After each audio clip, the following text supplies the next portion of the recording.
Hello everyone, आप सबका study IQ में स्वागत है। मेरा नाम डॉक्टर महिपाल सिंह राठौड़ है और इस वीडियो में मैं आपको बताऊंगा कि भारतीय थल सेना, वायुसेना और नौसेना को ज्वाइन करने के लिए कौन कौन सी अलग अलग भर्तियां निकलती हैं और उनको ज्वाइन करने के क्या क्राइटेरिया हैं, क्या सिलेक्शन प्रोसीजर है। सबसे पहले आपको मैं बता दूं कि स्टडी आईक्यू का पेन ड्राइव कोर्स जो कि एसएससी सीजीएल और एसबीआई एग्ज़ाम में बहुत ही सक्सेसफुल रहा है स्टूडेंट्स के लिए, अब आईबीपीएस पीओ और एसएससी सीएचएसएल के लिए भी अवेलेबल है और जल्दी ही हम उसे क्लैट और साथ साथ में सीडीएस एनडीए एग्ज़ाम्स के लिए भी लॉन्च करने वाले हैं। ऑर्डर करने के लिए आप इस फ़ोन नंबर पर कॉल कर सकते हैं या फिर डिटेल्स जानने के लिए या डायरेक्टली ऑर्डर करने के लिए studyIQ.in पे भी जा सकते हैं। सबसे पहले हम शुरुआत करेंगे थल सेना यानी कि आर्मी से। आर्मी को ज्वाइन करने के 3 अलग अलग स्टेजेस हैं। पहला, आप आर्मी को अपनी 12वीं क्लास के बाद सीधे ज्वाइन कर सकते हैं 10+2 के बाद। दूसरा है आप अपने ग्रेजुएशन के दौरान और तीसरा ग्रेजुएशन के बाद में। तो देखिए, पहला स्टेज होता है 10+2 यानी कि 12वीं करते ही, तो उसका माध्यम है एनडीए का एग्ज़ाम जिसे कहते हैं नेशनल डिफेंस एकेडमी। ये भारत की सबसे प्रमुख एकेडमी, डिफेंस एकेडमीज़ में से एक है और ये खड़कवसला में है। खड़कवसला महाराष्ट्र में पूना के पास में एक जगह है और खड़कवसला लेक के किनारे ये पूरी एकेडमी स्थित है। यहाँ पे इसकी खास बात है कि आर्मी, नेवी और एयरफोर्स तीनों सेनाओं का एक साथ यहाँ पे इनकी ट्रेनिंग होती है और ऐसा बहुत ही कम एकेडमीज़ में होता है कि तीनों की ट्रेनिंग एक साथ हो। यहाँ पे 3 साल का कोर्स होता है एनडीए में और उसके बाद जो भी आर्मी के कैडेट्स हैं उन्हें 1 साल के लिए इंडियन मिलिट्री एकेडमी देहरादून भेज दिया जाता है। एनडीए का जो कोर्स है वो इस वक्त केवल पुरुषों के लिए है और इसके लिए 16.5 से 19.5 साल का होना आवश्यक है जब आप ये ज्वाइन कर रहे हैं। मतलब आप जैसे ही 16.5 के हो जाते हैं, आप 11th क्लास या 12th क्लास में हैं, तो आप इस एग्ज़ाम को देना शुरू कर सकते हैं और जब आप इसे ज्वाइन करें तब आपकी उम्र 19.5 से ज़्यादा नहीं होनी चाहिए। तो आप लोग भी ध्यान रखिए और अगर आपके कोई छोटे भाई अगर इसे दे रहे हैं तो उन्हें भी इस बात का हमेशा ध्यान रखने के लिए कहिए कि 11th या फिर 12th में आते ही एनडीए का एग्ज़ाम देना शुरू कर दें और 11th क्लास से इसकी तैयारी शुरू कर दी जाए। 10+2 किसी भी स्ट्रीम में हो सकता है, यानी कि कॉमर्स, आर्ट्स और साइंस, इन तीनों में से किसी में भी अगर आपने अपनी 12th करी है तो आप एनडीए का एग्ज़ाम दे सकते हैं और फौज में शामिल हो सकते हैं। मैथ्स और फिज़िक्स सिर्फ और सिर्फ नेवी और एयरफोर्स के लिए चाहिए, यानी कि जब आप एनडीए का फॉर्म भरेंगे तो आपके पास ऑप्शन होगा, ऐसे उसमें बॉक्स बने रहेंगे, उसमें आपको टिक करना है। तो अगर आप नेवी, एयरफोर्स और आर्मी तीनों के लिए जाना चाहते हैं, तीनों के लिए अप्लाई करना चाहते हैं, तो आपको फ़िज़िक्स और मैथ्स होना ज़रूरी है 12th क्लास में। लेकिन अगर आप सिर्फ और सिर्फ आर्मी के लिए अप्लाई करना चाहते हैं तो आप किसी भी स्ट्रीम से पास आउट हो सकते हैं, कोई भी सब्जेक्ट आप ले सकते हैं। इसके लिए एक रिटन एग्ज़ाम होता है जो कि ऑब्जेक्टिव टाइप एग्ज़ाम होता है, मल्टीपल चॉइस क्वेश्चन वाला, और यूपीएससी इसे कंडक्ट कराती है हर साल 2 बार। पहली बार ये अप्रैल में और दूसरी बार सितंबर में होता है। तो इसके लिए फॉर्म लगभग दिसंबर और इसके लिए जून में फॉर्म आ जाते हैं। तो यूपीएससी की वेबसाइट देखते रहें और टाइमली इसका फॉर्म भर दें, क्योंकि इसका फॉर्म बहुत ही कम समय के लिए उपलब्ध रहता है, मुश्किल से 1 महीने के लिए फॉर्म अवेलेबल होता है भरने के लिए। इस रिटन एग्ज़ाम को क्लियर करने के बाद एसएसबी के लिए बुलाया जाता है। एसएसबी एक 5 दिन का प्रोसीजर है। एसएसबी का मतलब होता है सर्विसेज सिलेक्शन बोर्ड, और इस सर्विसेज सिलेक्शन बोर्ड में 5 दिन में अलग अलग तरह के टेस्ट होते हैं। फिज़िकल टेस्ट होता है, भाग दौड़, और उसके साथ साथ कुछ साइकोलॉजिकल टेस्ट होते हैं, कुछ एप्टीट्यूड के टेस्ट होते हैं, कुछ रिटन टेस्ट हैं उनमें से, और इसके अलावा ग्रुप डिस्कशन, पर्सनल इंटरव्यू, ये सभी तरह की जो प्रोसेस हैं ये पूरे 5 दिन तक चलता है। और इस एसएसबी को क्लियर करने के बाद ही आपका फाइनल सिलेक्शन एनडीए के लिए होगा। दूसरा तरीका है 12th क्लास के बाद टेक्निकल एंट्री का, या फिर जिसे कहते हैं टीईएस, टेक्निकल एंट्री स्कीम। इसके लिए आपको फिज़िक्स, केमिस्ट्री और मैथ्स तीनों होना अनिवार्य है। पीसीएम के साथ 12th पास करना ज़रूरी है और साथ ही साथ 70% 12th क्लास में भी होने चाहिए। ऐसा इसलिए है क्योंकि ये टीईएस आर्मी में इंजीनियरिंग है। इसके थ्रू आप डायरेक्ट इंजीनियरिंग कॉलेज में जाते हैं, जो कि आर्मी का इंजीनियरिंग कॉलेज है और ये पूना में स्थित है। तो आप समझिए कि आप इंजीनियरिंग जो है वो फ़ौज के कॉलेज में करेंगे और आगे फ़ौज की ही नौकरी करेंगे। लेकिन ये पूरा कोर्स 5 साल का होता है, क्योंकि इसमें इंजीनियरिंग की पढ़ाई से पहले 1 साल का एक बेसिक कोर्स भी है, जो कि ऑफिसर्स ट्रेनिंग एकेडमी गया, OTA का मतलब है ऑफिसर्स ट्रेनिंग एकेडमी, गया में होता है। गया कहाँ पे है? बिहार में। तो OTA गया में 1 साल और उसके बाद 4 साल इंजीनियरिंग कॉलेज आर्मी के। तो ये है टेक्निकल एंट्री स्कीम। अब हम आएंगे ड्यूरिंग ग्रेजुएशन, यानी कि जब आप ग्रेजुएशन अपनी कर रहे हैं उस वक्त ये एक एंट्री स्कीम है जिसे कहते हैं UES, यूनिवर्सिटी एंट्री स्कीम। ये केवल BE और BTech जो लोग कर रहे हैं, यानी कि जो इंजीनियरिंग कर रहे हैं उन लोगों के लिए उपलब्ध है। BE का मतलब होता है बैचलर ऑफ इंजीनियरिंग और BTech का मतलब होता है बैचलर ऑफ टेक्नोलॉजी। इसमें प्री फाइनल ईयर यानी कि 3rd ईयर के जो स्टूडेंट हैं, फाइनल से एक पहले प्री फाइनल ईयर के स्टूडेंट्स इसके लिए एलिजिबल हैं। 18 से 24 इसकी उम्र है एलिजिबिलिटी की। और अगर आप इसमें सिलेक्ट हो जाते हैं तो डायरेक्टली अपनी ग्रेजुएशन ख़त्म करते ही आप इंडियन मिलिट्री एकेडमी को ज्वाइन करेंगे। 1 साल की ट्रेनिंग वहाँ पे होगी देहरादून में। तो ये है यूनिवर्सिटी एंट्री स्कीम। अब हम बात करेंगे ग्रेजुएशन होने के बाद जो कि सबसे कॉमन और सबसे पॉपुलर एंट्री स्कीम है, जिसको हम कहते हैं CDS या फिर कंबाइंड डिफेंस सर्विसेज एग्ज़ाम। ये बहुत ही पॉपुलर एग्ज़ाम है CDS का एग्ज़ाम। इसे भी union public service commission UPSC conduct करवाती है, साल में 2 बार होता है। और इस एग्ज़ाम के थ्रू तीनों विंग आर्म्ड फोर्सेस की, यानी कि आर्मी, नेवी और एयरफोर्स, इन तीनों में एंट्री CDS के थ्रू होती है। ये महिलाओं एवं पुरुषों दोनों के लिए ओपन है। याद रखिएगा, NDA का एग्ज़ाम सिर्फ पुरुषों के लिए है, महिलाओं के लिए नहीं है, लेकिन CDS में महिलाएं भी दे सकती हैं। और साल में 2 बार ये एग्ज़ाम होता है, पहली बार फरवरी और मार्च में और दूसरी बार अक्टूबर नवंबर में। 2 साइकिल हैं इसकी, तो इसके फॉर्म भी दिसंबर जनवरी में आ जाते हैं और पहली साइकिल के और सेकंड साइकिल जून या जुलाई में फॉर्म भर जाता है। इसके लिए आप UPSC की वेबसाइट देखते रहें, टाइमली अपना फॉर्म भरें। एज लिमिट 19 से 24 साल IMA के लिए और 25 साल है OTA के लिए। यानी कि अगर आप OTA के लिए भी OTA में जाना चाहते हैं तो 25 साल तक दे सकते हैं ये एग्ज़ाम, और IMA में जाना चाहते हैं तो 24 साल तक। इस CDS एग्ज़ाम को क्लियर करने के बाद एक कट ऑफ लिस्ट जारी होती है और कैंडिडेट्स को SSB के लिए बुलाया जाता है। यहाँ पे फिर से पूरी 5 दिन की प्रक्रिया है। साइकोलॉजिकल, फिज़िकल, मेंटल एबिलिटी के टेस्ट होते हैं और इन SSB के टेस्ट को पास करने के बाद फाइनल सिलेक्शन होता है। और उस फाइनल सिलेक्शन के बाद भी एक मेरिट लिस्ट बनती है। कई लोग इस बारे में ध्यान नहीं देते हैं, बहुत ज़्यादा आपको ध्यान देने की ज़रूरत है कि SSB क्लियर होते ही, SSB में अगर आप सिलेक्ट हो जाते हैं तो इसका मतलब ये नहीं है कि आपका सिलेक्शन फ़ौज में हो गया है। आपको मेरिट लिस्ट का इंतज़ार करना चाहिए, क्योंकि कई लोगों को मेरिट लिस्ट में मेरिट आउट कर दिया जाता है और फिर उन्हें एक बहुत झटका लगता है। मेरे खुद के कई दोस्तों के साथ ये हो चुका है, इसलिए मैं आप लोगों को इसके लिए चेतावनी दे रहा हूँ। याद रखिए, मेरिट लिस्ट आने तक अपना सिलेक्शन फ़ाइनल ना समझें। मेरिट लिस्ट जो है वो काफ़ी बाद में आती है, SSB के कुछ दिन बाद आती है।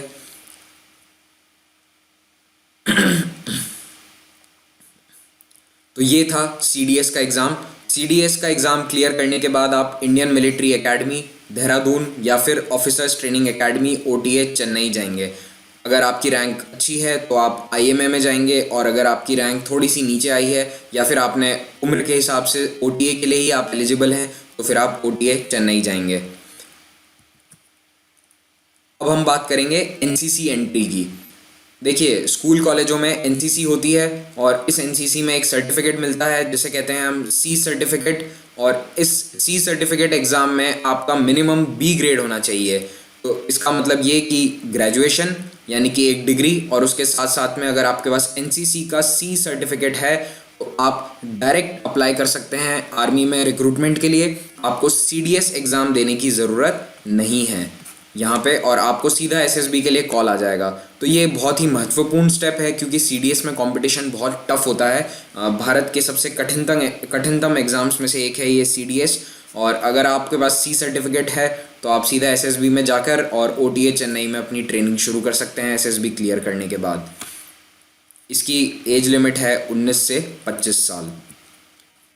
अब हम बात करेंगे एसएससी टेक और टीजीसी यानी कि टेक्निकल ग्रेजुएट कोर्स। ये दोनों टेक्निकल कोर्स हैं। एसएससी का मतलब है short service commission. Short service commission का मतलब ये कि यहाँ पे 7 साल की सर्विस होती है। अगर आप एसएससी के थ्रू जाते हैं, एसएससी कमीशन आपको मिलता है तो आप 7 साल तक आर्मी में नौकरी करेंगे। कुछ कुछ कंडीशंस में ये वेरी भी कर सकता है, लेकिन आमतौर पर ये 7 साल का होता है।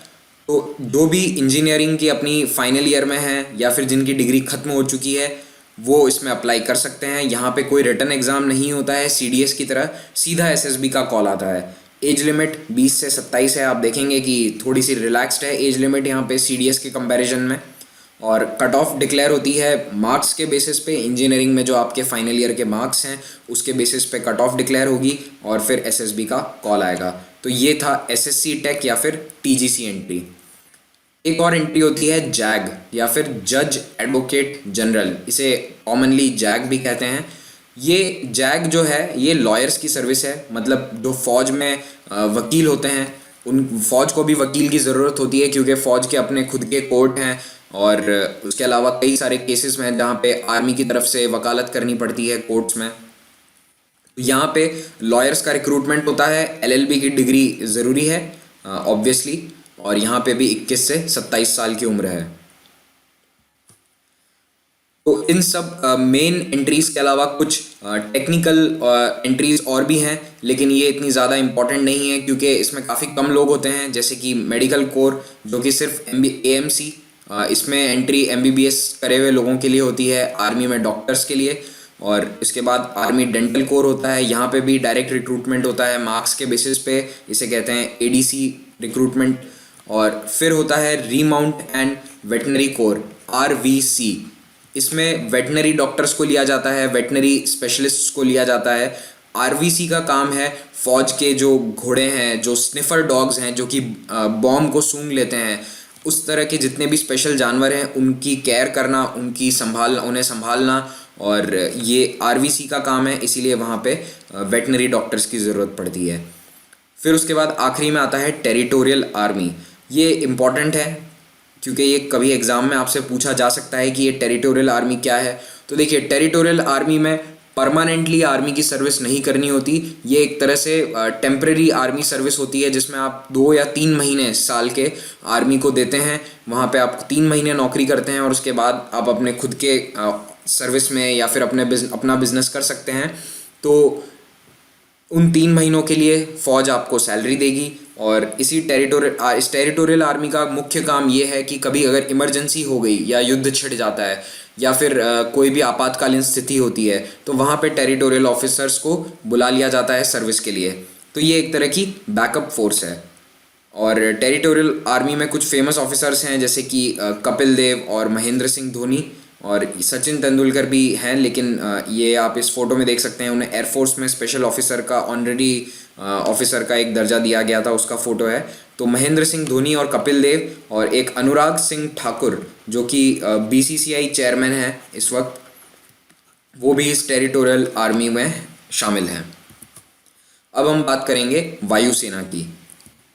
वायुसेना में एंट्री के लिए पहला रास्ता है एनडीए, सीधा 10+2 यानी कि 12वीं क्लास के बाद। और यहाँ पे खड़गवसला में 3 साल की ट्रेनिंग है और 1 साल जो आखिरी का 1 साल होता है वो एयरफोर्स एकेडमी डुंडीगुल तेलंगाना में वहाँ पे होगा। डुंडीगुल जो है हैदराबाद से लगभग 40 किलोमीटर दूर स्थित है और वहाँ पे एयरफोर्स की एकेडमी है जहाँ पे पायलट्स को ट्रेनिंग दी जाती है प्लेन उड़ाने की। एनडीए की रिक्वायरमेंट सेम आर्मी की तरह 16.5 से 19.5। याद रखिएगा ये सेम रिक्रूटमेंट है। एनडीए में अलग अलग रिक्रूटमेंट नहीं होता है। आर्मी, नेवी, एयरफोर्स तीनों का एक ही साथ रिक्रूटमेंट होता है। 3 साल के बाद उन्हें अपने अपने अलग अलग एकेडमीज़ में भेजा जाता है स्पेशलाइज्ड ट्रेनिंग के लिए। तो यहाँ पे एक फ़र्क बस आपको याद रखना है और वो ये कि आर्मी के लिए कोई भी स्ट्रीम की कंपल्शन नहीं थी। कहीं पे 10+2 में किसी सब्जेक्ट की रिक्वायरमेंट नहीं थी, लेकिन एयरफोर्स में फ़िज़िक्स और मैथमेटिक्स ज़रूरी है। 10+2 में फिजिक्स और मैथमेटिक्स। एग्ज़ाम यूपीएससी कंडक्ट करता है और 5 दिन का एसएसबी होता है रिटन एग्ज़ाम क्लियर करने के बाद। अब हम बात करेंगे ग्रेजुएशन के बाद। तो एक एग्ज़ाम मैं आपको पहले ही बता चुका हूँ, सीडीएस यानी कि कॉमन डिफेंस सर्विसेज एग्ज़ाम, वो एयरफोर्स, आर्मी और नेवी तीनों के लिए उससे रिक्रूटमेंट होता है। और उसके अलावा एक और बहुत ही पॉपुलर एग्ज़ाम है AFCAT, air force common admission test. इसे एयरफोर्स खुद कंडक्ट करती है और यहाँ पे 3 तरह के ऑफिसर्स का सिलेक्शन होता है, टेक्निकल ऑफिसर्स, फ्लाइंग ऑफिसर्स या फिर ग्राउंड ड्यूटी ऑफिसर्स। तीनों की रिक्वायरमेंट अलग अलग हैं।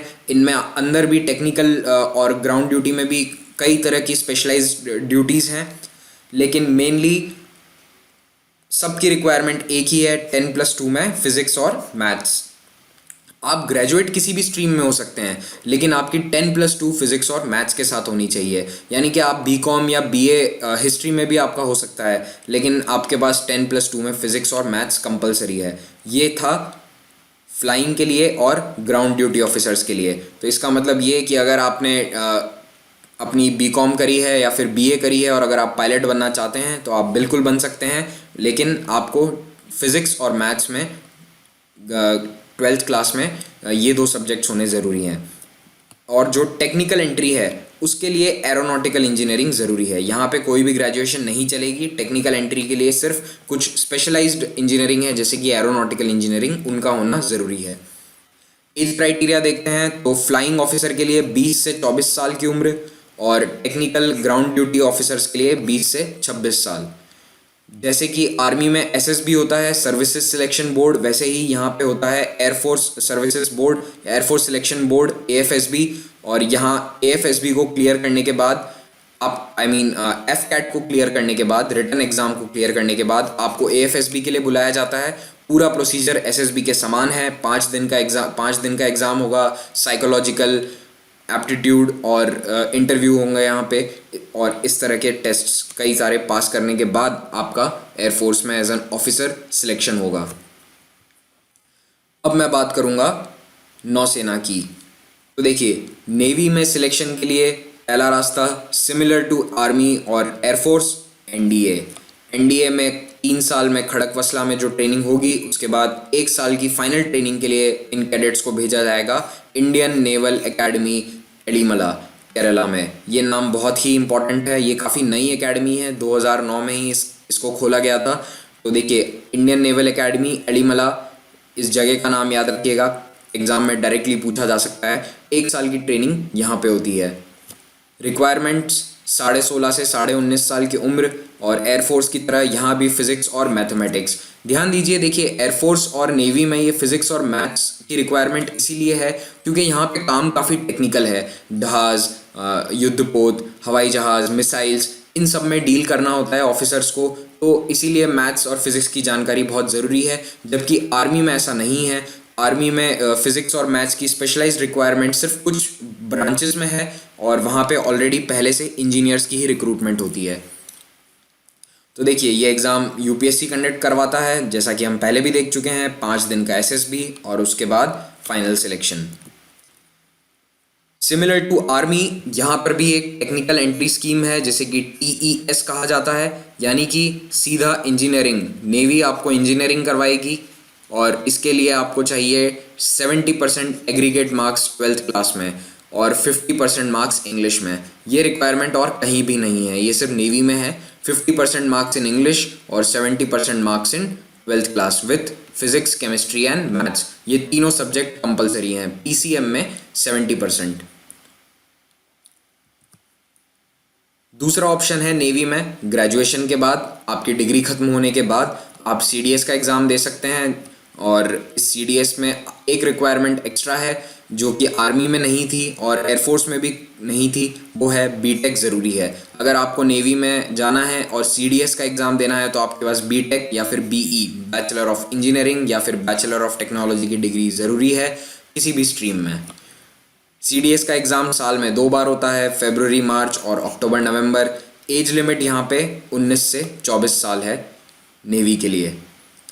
फिर 5 दिन का एसएसबी और उसके बाद फाइनल सिलेक्शन।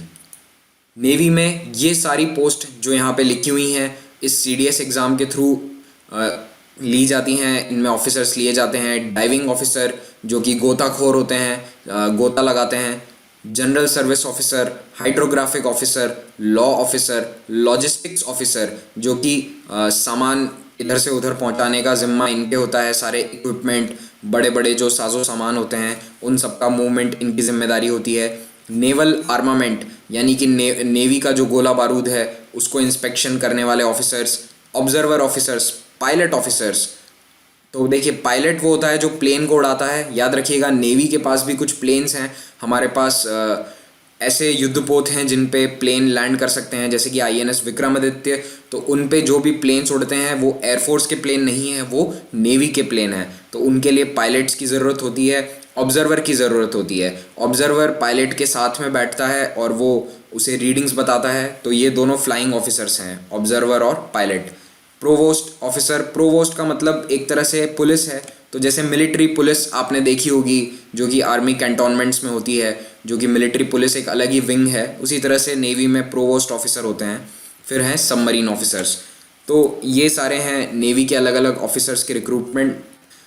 कुछ स्पेशलाइज्ड एंट्रीज भी हैं जिनके लिए समय समय पर उनकी रिक्वायरमेंट्स के अनुसार उनकी एंट्री की नोटिफिकेशन आएगा, जैसे कि ATC यानी कि एयर ट्रैफिक कंट्रोलर। तो देखिए इनके लिए अलग से एडवर्टाइजमेंट निकलता है और इसके लिए रिक्वायरमेंट मांगी जाती है, जैसे कि BSc फिज़िक्स। एक एग्जांपल दे रहा हूँ आपको, ATC के लिए कंपलसरी है कि आपने BSc फिज़िक्स कर रखी हो। फिर होता है मेडिकल ऑफिसर्स जो कि MBBS डॉक्टर्स होते हैं नेवी में।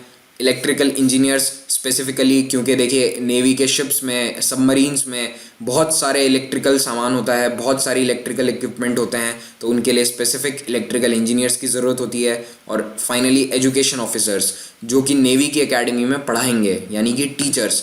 याद रखिएगा आर्मी में भी AEC होता है, जिसे कहते हैं आर्मी एजुकेशन कोर, और वहाँ पर भी स्पेशल टीचर्स की ज़रूरत होती है। तो अगर आपने MA कर रखा है पॉलिटिकल साइंस में तो आप पॉलिटिकल साइंस पढ़ा सकते हैं जाकर आर्मी के ट्रेनिंग इंस्टीट्यूट्स में या फिर नेवी के ट्रेनिंग इंस्टीट्यूट्स में। तो इसके लिए AEC की भी अलग वैकेंसी निकलती है और ये नेवी में भी होता है और आर्मी में इसे AEC कहते हैं और नेवी में इसे एजुकेशन ऑफिसर की पोस्ट कहा जाता है। तो ये थे अलग अलग एंट्रीज़। और नेवी में महिलाओं के लिए कुछ एंट्रीज़ हैं जहाँ पे महिलाओं की भर्ती होती है, वो है ATC, observers, law officer, logistics officer, education officer और नेवल आर्किटेक्चर। तो आप देखेंगे नेवी में अभी भी डाइविंग ऑफिसर या फिर शिप्स पे जो पोस्टिंग है उनमें ऑफिसर्स की भर्ती नहीं होती है महिलाओं की, लेकिन as a pilot, as an observer होने लग गई है, ATC में होने लग गई है। और पिछले साल ही नेवी में परमानेंट कमीशन भी देना शुरू कर दिया है महिलाओं को। तो आई होप कि इस वीडियो से आपको कई सारे डाउट्स क्लियर हुए होंगे और मैंने एक रफ आइडिया दे दिया है हर अलग अलग भर्ती के बारे में, लेकिन इनमें कई सारी टेक्निकल डिटेल्स हैं।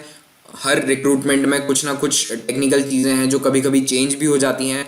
तो मैं आपको सजेस्ट करूंगा कि आप इन वेबसाइट्स को लगातार देखते रहिए। आर्मी के लिए joinindianarmy.nic.in, एयरफोर्स के लिए careerairforce.nic.in और नौसेना भर्ती.nic.in। प्लीज़ आप सिर्फ इन ऑफिशियल वेबसाइट्स के डेटा पे, तारीखों पे रिलाय करें, दूसरी और किसी वेबसाइट पे भरोसा ना करें तो अच्छा है, क्योंकि ये ऑफिशियल वेबसाइट है, यहाँ पे आपको ऑथेंटिक इन्फॉर्मेशन मिलेगी। Thank you very much.